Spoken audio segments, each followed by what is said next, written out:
Hi all, we are Group 9. This is the video about the assignment 2 Ericsson Tech Traveler Games Mission 3.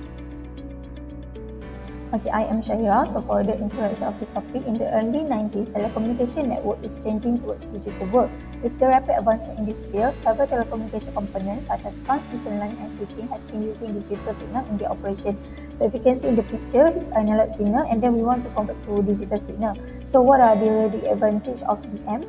It is limited to noise, easy storage and processing, regeneration, easy to measure. However, it has disadvantages that it requires a bigger bandwidth. Analog signal need to be changed to digital first, not compatible to analog system, and need synchronization. So what is pulse modulation? So PM is actually a process to convert analog signals into discrete digital signal.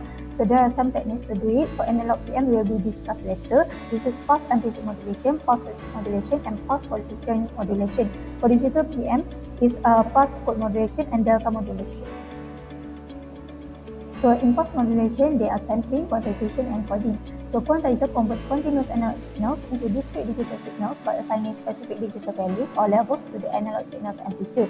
So there are some terms that you need to be familiarized in quantization, which is, for example, in sampling, the binary used is 3. So first quantization level is to the power of n, which is to the power of 3 equals to 8 level 0 binary 0, 0, 0, level 8 binary 1, 1, 1. Second is quantization interval. We use the formula of B fit to P over L, and then in this case we get 1.25. And then third is quantization value, which is the middle B for each level. And then we use the formula, and for level 0 here we get negative 4.3754. So there is two types of quantization, which is uniform and non-uniform. So for uniform quantization, the quantization level is uniform and have some amount of quantization error.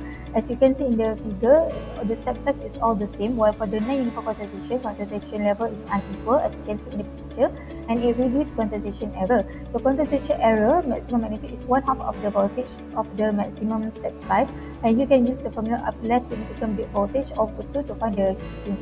And then there's two ways to find uniform quantization. It's folded and non-folded. For folded, the first bit is actually a sign bit. If it's 1, it's positive. If it's 0, it is negative. For non-folded, we use the quantization voltage value of lowest level, and then we use the formula to find binary equate to voltage or voltage to binary. My name is NODIN, and now I would like to present about sampling.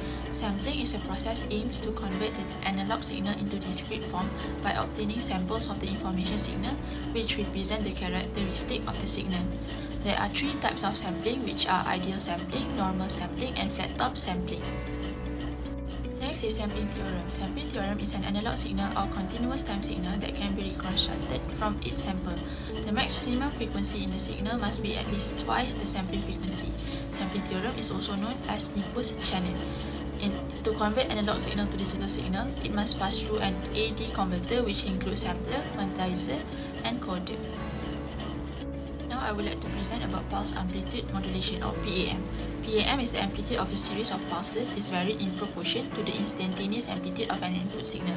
PAM essentially samples the continuous signal at specific time intervals. This diagram shows the message signal, sampling signal, and pump signal. PAM is commonly used in various communication systems, including early analog voice transmission system. It serves as the foundation for more advanced modulation techniques, such as pulse code modulation (PCM) used in digital audio transmission. Pulse width modulation, or PWM, is to control the width of pulses in a periodic waveform, typically a square wave. In PWM, the average power delivered to is controlled by adjusting the width of the pulses while keeping the frequency constant. PWM is extensively used in motor control system to regulate the speed of motor, and is employed in voltage regulator and power converter to control the output voltage. Next is pulse position modulation, or PPM. It's a digital modulation scheme that represents data by varying the position of pulses in a time domain signal. In PPM, the information is encoded by changing the time at which pulse occurs within a fixed time interval.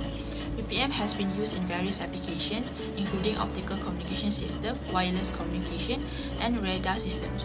It is suitable for application where precise timing information can be maintained. Hi everyone, my name is CHONG, and I'm going to explain about bit depth. Bit depth is a number of bits of information in each sample. It allows for a greater number of amplitude values, resulting in a more precise representation of the audio waveform, which means higher resolution, and dynamic range. Application of appropriate bit depth lead to a more realistic and natural audio production, which means the listener will be able to receive audio not much different than original audio signal. Here is two different examples of bit depth resolution. The green wave indicates the original signal, whereas the red histogram indicates the quantized signal. In 3-bit resolution, it contains of 8 different levels. In binary form, the range is from 000 to 111. We can observe that the quantized signal have a bigger difference than the original signal, which means higher quantization error. On the other hand, 5-bit resolution contains of 32 different levels with binary range of 00000 to 11111. It has a lower quantization error as smaller difference than original signal. However, we should always consider that higher bit depth will need to increase storage and processing capabilities. It means appropriate bit depth is more important than higher bit depth. Hi, I'm BALQIS. So I'm going to explain the introduction of multiplexing. So multiplexing is actually the process of transmitting 2 or more signals simultaneously. So it's combine multiple communication signals together into one signal for transmission over a single medium. So the main objective of the system is actually to increase the capacity of transmission channel. Then we are going to see the types of multiplexing method. So the first one is frequency division multiplexing (FDM), time division multiplexing (TDM), and space division multiplexing (SDM). So for the frequency division multiplexing (FDM), the technique use different carrier frequency to combine stream of data and then send them on a communication medium as a single signal, where it's basically been used in a both analog and digital system. And then for the time division multiplexing (TDM) is actually a method of transmitting and receiving multiple independent signal over a single transmission channel by dividing the time frame into slot. One slot for each message signal, where it's basically been used in a digital system only.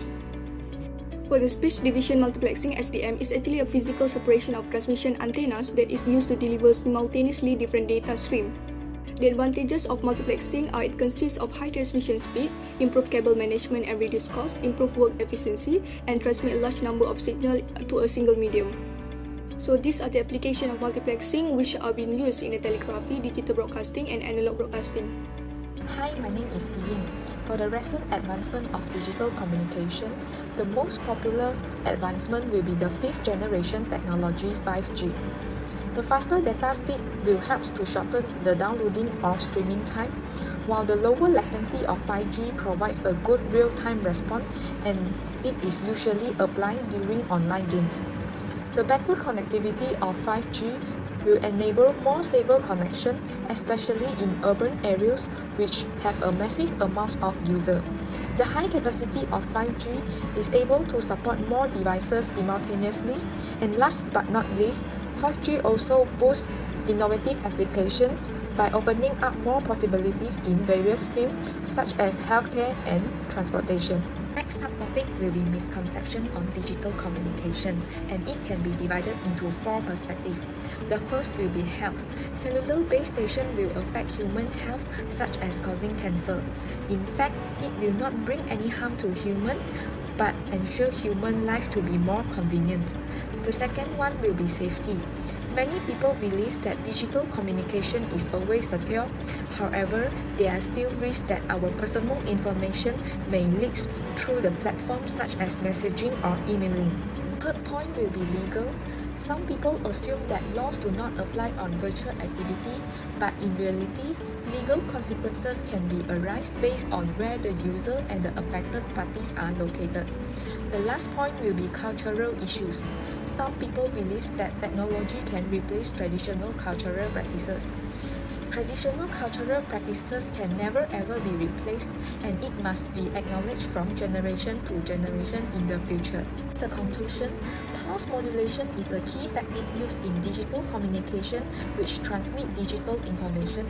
It is very essential in nowadays, especially in developing the digital landscape worldwide. However, everything still has its pros and cons. People must utilize digital communication wisely and rationally.